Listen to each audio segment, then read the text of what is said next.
Wonderful. Hi, and we're live with Linda Muyobo, who is actually the host, but we're just working with my page today. So, welcome, Linda. I'm at your disposal. Oh, Jackie, you always make me laugh. Let me just take this off. Okay. Ladies and gentlemen, thank you so much for tuning in. And sorry for the delay. I know we advertised that the program was going to start at 6 o'clock, but we had some technical issues for some strange reason. I could not air on my Facebook Live. I don't know what has happened to Facebook, but I couldn't air. So Jackie had to host me on her page. Jackie, have you shared it on my page as well? I'm just doing that now, Linda. So, Okay. everybody ignore me for a minute. I'm not being rude. No, that's understandable. That's understandable. So while you're sharing, today we are talking everything education. Everything education. And we encourage all the parents and the guardians to please tune in, send in your questions, because I think it's very important that you get to ask those questions. New rules and guidelines have been put out by the government last week. And as a parent, I don't understand them. And we need to understand them properly. And who else? Who better to help us understand all these guidelines? Well, I'd like to try. We can only try, Jackie. Yes. We can only try because even the government is trying. But then at least you have experience in education. That's the most important thing. Okay. Well, thank you for saying so. You can only try and answer the questions that we have and try and bring everything into perspectives. Okay. Well, take away all the fears, all the doubts, and anything that is unknown at the moment, because I think we are working on a territory of unknown. So we are living day by day. So Jackie, thank you so much for honoring my invitation. And yeah, I'm looking forward to learning today. And I know you have a lot of content that we are going to go through today. And I've got lots of questions as well from some of my students. So welcome. Thank you.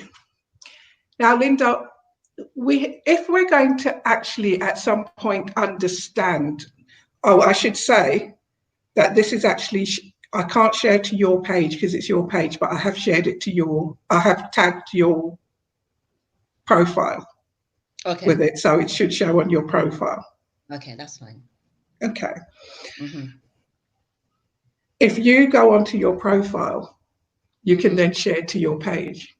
Okay, let me do that. Okay.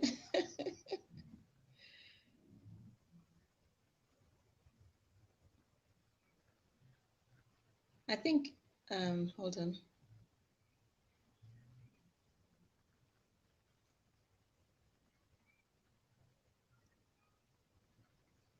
But whilst you work on that, I'm going to give the introduction. Sure. And the introduction is this. It's important to note the reasons why the education system as it is, the state education system, was created in the first place. Mm-hmm. And this is actually the same reasons, whether it's private education or public education, we're talking about the system. So it's not a private school, public school kind of issue. The system was created over 200 years ago, and it was created to create a docile factory workforce. Docile factory. Now, just let that sink in for a moment. It was created for a docile factory workforce. So people who knew how to do as they're told, to sit up straight, to wear the same clothes as each other, to speak when spoken to, not to question any form of authority, but to produce what is asked of them. That is what the system was created for. It was not made for individual egos. You know, it was not made for something that parents could look back on their children and say, this is fabulous. My child is brilliant. Okay. So it's not really person-centered. The education system is not person-centered. No, it's not. It was created to make the wealthy more wealthy. Because let's face it, before the point at which it was created, the only people who were entitled to education were the rich. Okay? And the rich were the ones who could pay for their education, and therefore it was everything that would make them more genteel members of society. Absolutely. But in order to maintain their wealth, they needed the people who worked for them to do exactly what they needed them to do. Is this? And it's very important that actually you've gone back into history to make people understand how the education system in the UK was created. It's very important to know that. Yeah. But it was created quite similarly worldwide by a small group of people who got together and said, you know, if we have people in a factory, we have people that move from activity to activity. And at each activity, they're learning to do something. And at the end, we get the gratitude for all of this activity that we produced. Think of the average car makers. You don't see people saying, that's a fabulous car, which John from Coventry made. John from Coventry added the door. They say, that's no, right. It's a Ford factory piece. That's Whereas right, the people who are in charge are not actually doing anything. All they're doing is paying the wages. Now, the education system is not designed to make kids learn how to be better citizens. It's designed to make kids learn how to keep the economy growing. Okay, and the reason why I went back as far as I did is because what I'd like people to understand is you're getting confused messages because the government is not saying we care that your child is educated, we care that your child grows up to be a highly earning banker. They're saying actually at the moment the UK education, the UK economy tanked by 20% in the first quarter, and therefore we need people to work. And to avoid that happening in the future, we need people to work. Do you see? The thing is, Jackie, I would be asking the questions, okay, we are now in the 21st century. A lot of things have changed. Technology has changed, it's improved. Even car manufacturing has changed. Why hasn't the government even adapted to the way of change, similar to that is, Linda, that is a question that goes through my mind constantly. Constantly, and that is what drives me and drives this passion that everybody's seeing in me today. Right? I haven't just been drinking lots of Lucozade. It is actually something that I feel in my heart. I don't like the fact that my students and my children are going through exactly the same system as I went through when I was at school in the 80s. Right? We're now in the 21st century. It's time for a change. It's time for people to start waking up and demanding change. Why aren't we facing, you made a good point. Technology has changed, but we haven't changed our abilities to deal with technology. We are not teaching our kids to be effective members of society. We're not teaching them to grow. We're not teaching them to do anything except to go to school, learn enough to pass an exam, and then you'll get a job. Wherever that job leads you. Lies with leadership, then it lies with leadership. That means the leadership team is not forward thinking. But the leadership team have their own challenges, don't they? And I am playing devil's advocate here because as leaders, they should lead. Okay. However, they're leading, but they're not leading in the right way. Well, can we say it's leadership then? Because a leader, true leader, will say, actually, you're saying that I should teach like this. However, the cohort that I have different needs. So why don't we teach like that? Why don't you give me that flexibility to allow me to lead in the way that my cohort need it? Because they're still operating on positional leadership. They haven't actually moved. If they actually moved through the 5 levels of leadership, maybe things would have changed. We have to leave it in the way that the system was created for. And And do you think there is hope for it to change? There's no hope for it to change. There's hope for, not necessarily in my lifetime, hopefully in my kids' lifetime. And notice I'm not saying their educational lifetime, because I can't see that there. But at some point, a change has to happen, because even though we're producing people to keep a stable economy, to keep the wheels of, industry turning, those wheels will start to ground to a halt if we haven't got that competitive advantage that is needed to keep us relevant with the rest of the world. We are not an island. If we're great, let's be great. Let's make the changes. I think the greatness is dissipating, right? It does every day. When you see students who are saying, oh, I only come to school because my mum said I have to, that is heartbreaking. It is, because they're not learning anything.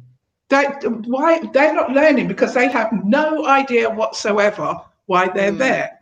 This wasn't made any easier by coronavirus, because when we locked down, we sent a really awkward message to our students, which from going on, you must go to school, otherwise you will not have a good life, to actually you must stay at home, otherwise you won't be alive. So are we saying you need the education to lead a good life, or are we saying actually if you don't have that education face to face, you'll be perfectly fine anyway? Which are we saying? And this causes the difficulty when we now say, and now you can return to school. Return to schools with no proper guidelines, no proper guidance, because even the teachers themselves are confused. And why wouldn't they be?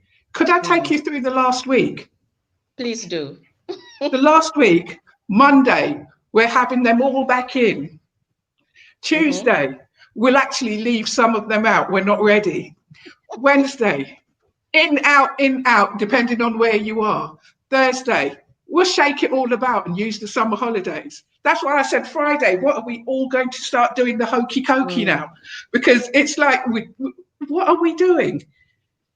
They have no idea how to handle it, because they don't have the same objectives as we as parents, or as some students who want to make the most of their education have different objectives to the government. The question that comes to my mind is, before the government actually decided to say that students can go back to school, don't you think they should have had a consultation with the teachers and the parents to discuss the way forward? You know, the trouble with that, the teachers and the parents would actually bring a lot of actual sense to the conversation. Of course. They'd make sense out of nonsense. That things would be put into the mix there that would actually cause a difficulty with just reopening. Is another confusing point. Is it 2 meters apart or is it 1 meter apart? Because it started off as children need to be 2 meters apart. As far as I know, it's still 2 meters. Has it changed? Yeah, it still is 2 meters, but the conversation is edging towards actually elsewhere it's 1 meter or 1.5 meters. You know, when you do things like that, that's the kind of conversation that parents would say, if you're going to educate my child, first of all, are they going to have the same teaching quality as they did before? Now that they have to be 2 meters apart, are they all going to fit into the classroom with the same teacher they had before, who was helping my child progress? Are they going to have the same experience? How is their mental health going to feel? Because all of those things are really important in the overall. Absolutely. If a child is not thinking correctly, they can't learn correctly. They are not robots. But also another thing that is good that you actually brought up that point. Another thing is with the new normal of education, teachers are not going to have time to give feedback or get feedback from the students, because according to them, they're supposed to prioritize and focus what do they call it, essential knowledge through remote learning. So what are all those, what are the essential knowledge that the Right. government is telling teachers to focus on? I have particular views on this, okay, which shows what the government is missing. My particular views are this: why do teachers need to impart knowledge to students who know how to use the internet better than the teachers? Right? It's not the knowledge that is needed by a school. You could say to a child, right, for your next lesson, I want you to find these things out. Okay? I have one excellent little boy right now. Right? I can't say enough how big my smile has gotten lately with him. He started off one of those that, oh God, that kind of person. But now I'm teaching him in a way that I'm saying, for next week's lesson, I want you to find this out and have it ready. That's what we're going to work on, right? So you get the knowledge from me, I'll tell you what I want you to pull from that knowledge. And every week he's so excited. He's like, I can't wait to tell you what I found out, and he's actually engaged with his learning now. He said to me this week, I learn far more now at home than I do at school. No, but it's very true actually, because I can see it with my younger one. Okay. He's actually more engaged, more determined, and actually the standard of his work has improved tremendously because of working from home. I've always been a lover of homeschooling, but I didn't do it because I didn't know the know-how. But now watching him these past 7 weeks, Jackie, I can tell you, you know what? Definitely, I'm sold to homeschooling. Definitely. Absolutely. Linda, I can't tell you how much they enjoy it because of the historical model that exists. That model does not promote kids thinking. It does not promote critical thinking. It does not promote kids being able to get a piece of knowledge and challenge it and think about where that actually came from. Has it changed? To really hit those deeper learning points. They just haven't, it just isn't catering to that point. And I could take this a step further. Knowledge and challenge it and think about where that actually came. I could take it one step further. Yeah. I could take it one step further, where we argue whether or not the system was made for certain cultures, right? If you have you could say that. If you have strong minds, like, let's take the Black culture, right? Black meaning African, meaning Caribbean, meaning, we are strong-minded people. If you're saying to us that if you do this, this, this, and this, then you're going to get that, right? The way in our culture, we're developed in a way that our parents have high aspirations for us. Oh, very high. We want to explore the high aspirations. We don't just want your knowledge. We want the skill to go with it. But the system isn't created for that skill, and that the system to impart that skill even, and the system isn't created to deal with any behaviors that come from boredom, from just being pounded with knowledge all day.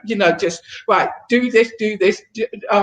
King Henry VIII had 8 wives and all that kind of thing. It's not actually making us think about things very much. So we end up with behavior problems and kids being excluded from the system and, all that comes with it. The system needs updating. And with an updated system, the government needs updating to be able to deliver it in a proactive way, not mixed messages. Hopefully with this quarantine, hopefully the government will see things differently come September. We can wish, we can hope, I would say, because ideally we'd come back with a new normal education, wouldn't we? Because I've got a question here actually from one of my students. He says, what will a normal school day look like after lockdown? It would be lovely to be able to answer that question. But as things are at the moment, it's difficult to say so. Okay, what we know is that there is an attempt to bring kids back to school in September. The problem is the size of the school buildings are not big enough to actually be able to address the fact that the coronavirus is still out there and social distancing still needs to be in place. So what that how means... about if that is the case, sorry to interrupt, Jackie, if that is the case, how about if the parents who will allow their children to go to school will go to school, and the ones that want to study from home, then there'll be space for social distancing. So they'll have to accommodate homeschooling at the same as face-to-face schooling. Right. That would be a model that works, wouldn't it? It would. A model that works is one that would give a little bit of flexibility in the day. There was a report a few years back, I don't recall exactly which year, which said that teenagers would learn better if the school day started later. Yeah, I read that too. Do you remember that? Okay, yes. Let's just explore that for a minute without our parents' hats on. Okay. Our parent hat on says, my child is going to school at 9 o'clock, okay, when I go to work. But then you think, actually, why do they need to go to school for 9 o'clock? Does that actually improve their learning in any way if they're at school at 9 o'clock? What if they could get up and do their first lesson as a live stream? So those who are at school are having exactly the same lesson as those who've woken up late, maybe, and decided, I'm going to do this online and then get to school. What if you know, it's try that, yeah. It's an interesting one, isn't it? Because it would solve the social distancing issue. It would solve the social distancing and also solve the problem because not everybody is a morning person. Some people will take them until midday for them to wake up and say, oh yeah, now I can get going, you know. So you find that the first 3-4 hours, they have actually lost it and they haven't been productive. Yes, they're in school, but they're not actually learning anything. They're just there for the sake of being in school. You see, you and I, Linda, who are neither the education secretary, neither of us, have just solved the problem, just like that. Okay. But that is the kind of thinking that needs to happen now, where we start thinking, actually, everybody doesn't think the same. The old model in which we put people dressed the same, to act the same, to sit in a room for an hour, then move into the next room, to move into the next room, that does nothing but build stress because we're not actually talking to the kids. We're talking at the kids and we're bombarding them with what we think they should know. And being teenagers, from time immemorial, it's like, you can't tell me what to think. You know, you're not my mom. You know. So let's think a little bit more laterally. What will this new school day look like? It will be timetabled differently. Absolutely. It's there's likely to be more classes, but smaller classes before we get excited about that. These classes won't necessarily include those who challenge your child to think on a higher plane. No. There's no science involved in how these classes will be split. Some would say, nor should there be. So if that is the case, then probably maybe they will do it in such a way that they'll concentrate on only the essential knowledge or essential topics, right? But the essential topics need to change. What is essential? Maths, English, sciences. Yeah, English and sciences, yes. But in the new world, the 21st century world, do we really need to really keep studying Romeo and Juliet? What's the relevance? You tell me, because You tell me, Jackie, you're the teacher. I know that Shakespeare himself. Oh, hold on, my son is calling. Just 1 minute, please. Josh, are you okay? Okay, then see you soon. Bye-bye. Okay. Sorry, he had gone out. That's all Just right. wanted to make sure it was okay. Yeah. Shakespeare's relevant because, you know, when you actually translate his work into the modern day meaning, it's got its elements of relevance. Mm-hmm. But do we need to be teaching our kids as an essential how to speak like Shakespeare spoke and what it actually means? That could take a whole lesson just to get through one page. But no one even speaks like that, apart from when you go to the theater. That's what we're saying. That is Mm. my very point. Does the curriculum need revamping? It You know, definitely does. It do definitely we, does. is this the right way to actually build our students to be competitive in the 21st century? I don't think so. I would say It's not as not. competitive as I would want it. You know, remember the last time we had the FB Live, and it was to do with education as well. I think the shock I had when I first came to this country was seeing from reception to year six, children just it's like it's like a factory. Hmm. You know, there's no test, there's nothing. I'm like, really? What kind of education system is that? Even in third world, they don't do that. It's not connecting the kids with the process, right? And if they're anything like my child, my 8-year-old I'm talking about now, he questions things quite quickly. You know, I said to him, actually, your school might call you back before September. What did he say? He said, what's it going to look like? I said, Mm. from what they've written to me, you're going to be not going to be in a class of 30, you're going to be in a bubble of 10. But I can't tell you who will be in that 10. In that bubble, yes. And I can't tell you who's going to teach you, but it Mm. might or might not be your teacher that you're used to. Mm. And you will eat your lunches in that bubble with that room, in your bubble. And I can't tell you what will happen at break time. Now, my son is he loves to learn. He's very much like me. However, he stopped and he thought for a little bit. And I thought he was going to say, yeah, I get to see my friends, excited. And you know what he said? Well, I've been out since March. There's no point really, you know, because I'm learning here with you anyway, Mummy. So I'll stay here. Thank you anyway. Yeah, I'll go back in and I think September. that's actually how a lot of parents and children are feeling. Yes, I And know it's, maybe they're missing the social side of things, Jackie. Yes, they're mm, missing that. But when you look at how the children right now learning from home, a lot of them are very dedicated and committed to learning at home. but And that if, brings me to my second question. sorry. Yeah. How will the year 10 and 12 be compensated for the Well, time lost at school? that is a question which hasn't actually been addressed yet, because in the last 2 weeks, what I've been given to understand, and I do a lot of work on digging into these things every day.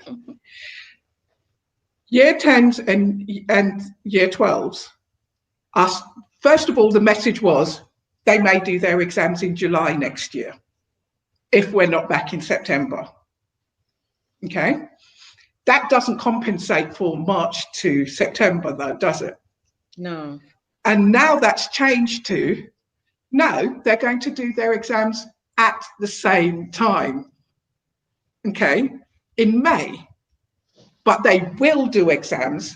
There will be no repeat of this year where exams were cancelled. They will do their exams and they will do it in May. That is the last message that has been released, which is a bit unfair because at the end of the day, everyone else, all the other years have been given 2 solid years of learning, Mm-hmm. and then they've had exams. This group have had 2 terms, and then when they go back into year 11, 2.5 terms before their They sit exams. their exams, yeah. So the way that the government is seeking to compensate is by saying, let's have lessons throughout the summer. Okay. Okay. Again, I would identify there a lack of connection with the kids. You've asked them to stay at home and do home learning for 3 months, and then to give up their summer and go to school to catch up. Yeah. At various points. They're not being compensated. It is an unfair system. It's really unfair. So maybe they should do the same thing they did for the year 11s this year and the year 13s. Don't sit That would make sense. Give you predicted grades, yeah. That would make sense, because there is an ongoing impact there. The current year 9s will be able to catch up, hopefully. At that, hopefully, if there's a second wave, it's more controlled. But the current year 10s and 12s are at a disadvantage, because they've been asked to just operate as robots wherever they've been told to sit. You sit there and it will have exactly the same effect as if you sit there. And if I even have to think about teachers' mentality here, right? And I have a lot. Teachers are some of the most dedicated people in this world when it comes to their students. They really want the best for them. You have to want the best for students to be a teacher in the first place. That's right. And nothing of what I ever say is an attack on teachers. Never that. Can you imagine the motivation of a teacher that has just gone through making plans for the whole year, then partway through the year being told you've now got to deliver those plans in a different way online? And in actual fact, don't deliver it in the same way that you planned. Create online resources and send stuff home, and hope, and mark and assess people who you've taught by online when you're not used to teaching online. And also another challenge as well with some of the schools that I've noticed, especially some state schools, they don't have the facility to actually interact with the children on a daily basis, as in grammar and private schools. Maybe they only do it once a week. Okay. And some of it is mostly by email. But then when you look at the grammar in the private school, the teachers are calling the students on a daily basis. And then the government, I think I had in the news that they've bought 200,000 laptops for children from poor backgrounds so they can access their education. Yeah. The resourcing issue is a big one. It's an absolute huge one for schools and the government, because the government are not resourcing education in the way that is necessary to produce the results that they want. The focus is on how it impacts the school and how it impacts the city. A lot of schools are now using Microsoft Teams. Do you mean other schools cannot use that? Well, it's all in the decisions of leadership. What's important to the school? No one's thinking about what's important to the kids. To the kid, yes. The students are so important to the outcomes, because if you haven't got engaged students, you're not going to get the results you want. But that's not where it should be driven. It's been driven in the wrong direction. It shouldn't come from how am I going to get the results and seem like a fabulous school. It should be how am I going to get those results that let these kids have the most fabulous life. Do you see? It shouldn't be so focused on the results of the school. And every decision that is being made right now, all the information that's been released to parents, the objective of it is to make sure that parents feel like they're being given all of the information. But do you think, would it help if at all maybe they sign a petition for the government, like I mentioned before, for the government to consult parents and teachers before they make the next decision? It would be excellent if we could ask the government to actually ask the question, yes, because at the end of the day, it affects us. Okay, but they again are coming from the wrong direction. The direction they're coming from is what makes us look good as a government and shows how well we recovered from the pandemic and gets us voted in again the next time.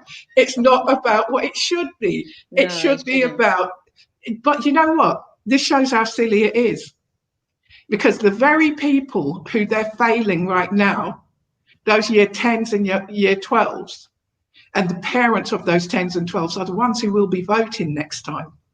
Exactly. Hopefully they So won't have forgotten.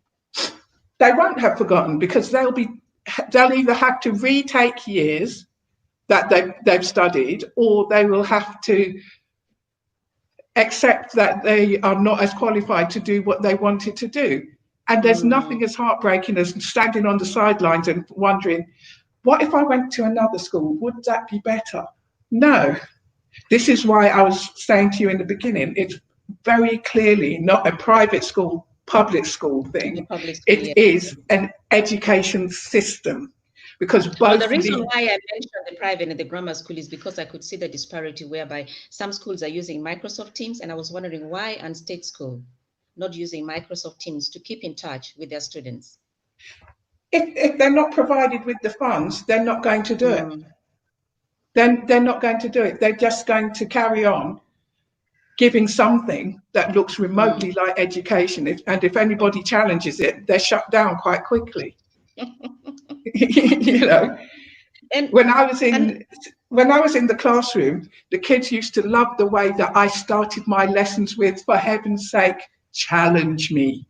You mm, know, if I'm saying something to you that you don't agree with, the only way round it, the only way to learn, the only way to grow is to challenge me. But in reality, leadership would hate that, because look at the time that's wasted while you explain this, but it's not wasted time. It's it's part actually of learning, teaching, isn't it? it's teaching a valuable life skill. Yeah, problem solving. So many kids have come to me and said, do you know what, miss, it's really unfair because I got a detention, yeah, and it's because of the, how it's never their fault, but sometimes it hasn't been. And I've said, right, if that is what happened, then Mhm. what you really need to do is go to that teacher and sit down with them and explain in the same way that you have to me What what you've happened? just said to me. And I'll bet you Mm. get a reasonable response. Okay. And sometimes they've come back and said, oh, those still wouldn't listen. But that's what teachers are trained to do, not listen. Mm. You only Do get you a think, do few. you think, okay, you say they don't listen probably because of the workload that they have and the time that they have in school. They're thinking of responding to the children, marking their work, and also preparing for the next lesson. That's why it's not that they don't want to respond, but it's the time constraint. And that is why I was talking about the motivation of teachers who've had Mm. this year so stressful as it is. And now they're saying, don't worry about it. What we'll do is we'll give them lessons in the summer. Who's going to teach them? It's time management. You can't Mm. ask teachers who have worked their behinds off, to put it in a rough way, you know, all year. They've really worked hard this year to get this the learning on a continuous basis. And then you're going to say, oh, and by the way, you usually get 6 weeks off. Well, do you mind if we use some of that for a summer school?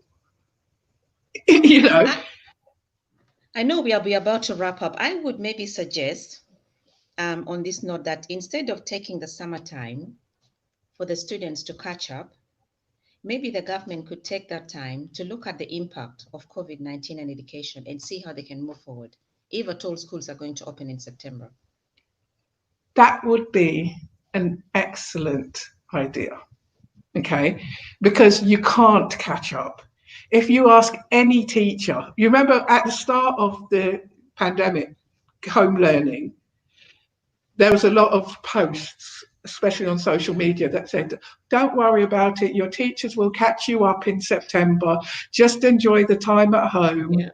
and everything will be fine. Lovely, because yes, it is nice being at home, but Mm. how are teachers catching up the previous year's work when they've got the next year's work to do as well? Yeah. Something has to give. So yes, Mm. I would agree with you wholeheartedly, Linda, that time needs to be taken to think about this.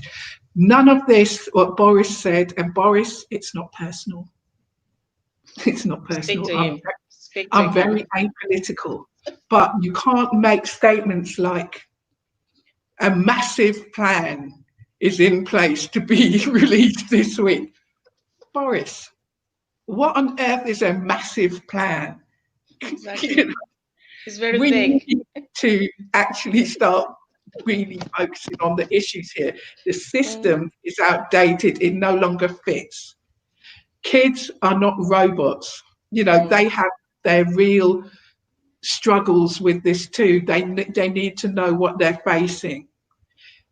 Don't just put a blanket over things and say, no, they're not taking their exams in July, they're taking it in May. That won't work, Boris. People will mm. lose out.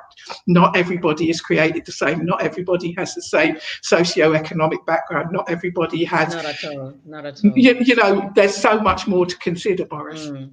There's so much more. Jackie, what is your advice to parents right now? Ask the question and demand answers. Because one of the big bugbears that is happening right now is you're being told your child will come back to school, not Mm-hmm. being told that actually it might be part-time, so it won't be every day, and you'll still have to do some homeschooling. It's important that the messages that you're giving to your child are actually backed up by what the government action actually is, because Mm. what we'll end up with is more confused children. But just do the best that you can do. Keep asking questions, keep the pressure up, contact your MPs, demand answers. It's your children that it's their future that's at stake here. This isn't something that can be fixed. This isn't something that a sticking plaster won't work. It needs some Mm. decisive action.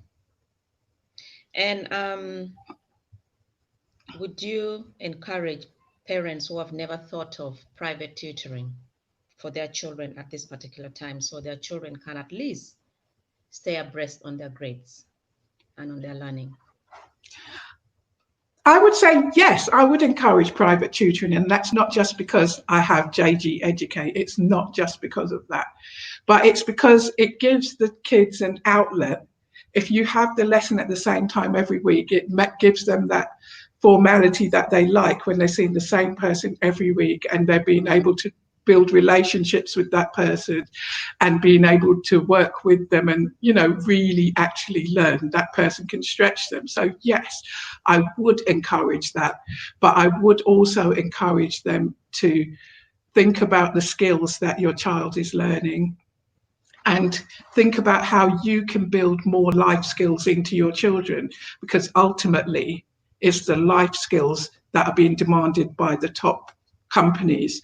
Mm. The Googles, the IBMs, the Teslas of this world are And what looking are for. what type of life skills are you talking about? So at least children can start working on it and the parents can start working on it as well. I'm talking about the ability to critically think, the ability Mm-hmm. to challenge things that are not right, communication. Mm. Even if tomorrow the government said no longer will we teach reading and writing, if that child is able to communicate, they will still be able to operate in this world and to make a success of this world. So Absolutely. communication, commitment to themselves, Mm-hmm. that Accountability it's and responsibility as well. absolutely, and Mm. financial literacy is absolutely Oh, key. that is a must. Is a must. All of those things are not actually taught in school. No, it's They're not. set out as an expectation, but they're not actually taught. Mm. So those are things we can work on with our kids ourselves. Your services that you provide. If a parent is out there and wants to reach out to you. To get hold of me, I'm just going to give you one place, jgeducate.com. Mm-hmm. There you'll find some free resources. You'll find a button which gives you a free consultation in which you can contact me through there, and I will talk you through any issues you have. It's free. It's no Mm-hmm. obligation. If you need answers, if you want to know which direction you need to take, if you want advice on how to teach, that's the place to go. jgeducate.com. And also thinking of the year 11s and the year 13s. What's your advice to them? because I know, okay, they have managed to overcome that anger and frustration of not sitting their exams. I know with my son, it was hard as a coach. It was both coaching, encouraging, nurturing. It took a whole month. He was very upset. But thank God that he did very well in his mock exam. So we are not worried about that at all. But what Right. would you tell the year 13s and the year 11s?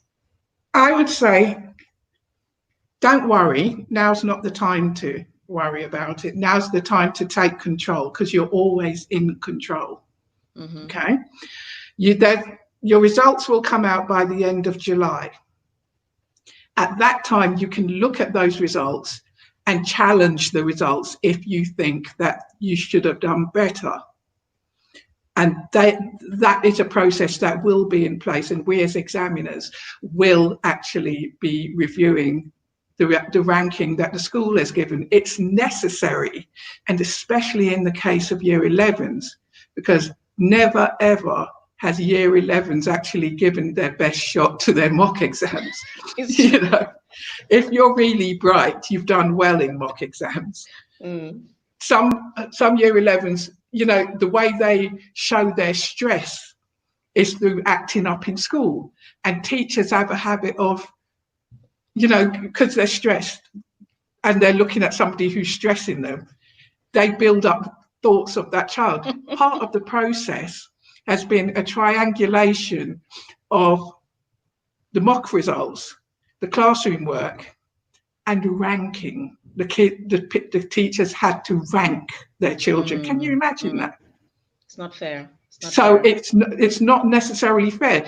Kids like your son will probably be okay, all things being equal, because you know he's a good boy. Oh yeah, he did very well. So I'm not worried about that. You know me, I'm a very tough Absolutely. parent. But what we have to remember is that there's kids out there who leave their last push to the last minute, and they come out with a result that you go, really? And they go, Is that yes, all? miss, I told you. You know, and you go, so it's a little bit skewed as a way to go forward. But I'd say if you don't worry, it's not necessary to worry. There is a process in place, and it is a process that has several checks and balances involved. But if you feel like you have not been served well, you do have the right to challenge. Okay. So you will Jackie, get results by the end of July, but you can challenge. thank you so much. You know, another topic that springs to my mind that we can actually talk about next time is about employment for year 11s. What employment they can go through when they've finished their GCSE. Maybe we can do another Facebook Live on that Absolutely. to help Always parents with here for that. you, Linda. Oh, I appreciate you so much. I do. And you know, to all the parents that are out there, it's not an easy time, but this too will pass. But while we are going through it, let us remain present. Our mental health is very important. Reach out if you need help. Reach out if you don't understand something. Jack has already given her link of how you can reach her. And I vouch for Jackie because she is a good teacher and she knows her stuff. So reach out to her and she will be able to help you and talk you through whatever challenges that you're facing right now. But whatever you do, do not suffer in silence. One last Absolutely. word that I would like to leave with everyone that this COVID-19 has taught me and my family, and I keep stressing to each and everyone that I meet, is that whatever you do, anything that you're doing right now, do it to the best of your ability because you do not know when you're going to do it again. If you're sitting your tests, whether it's just a simple test in class, whether you're submitting a proposal, you're submitting a project, you're working on whatever it is that you're working on, do it to the best of your ability. Because just like the year 11s and the year 13s suffered these consequences that was imposed upon them after they have prepared themselves to sit at the end of May, the same thing could happen to you and I. So whatever you do, do it to the best of your ability and be good. Jackie, thank you so much. And until next time. I salute you. Take care. God bless, darling. Bye-bye. Bye bye.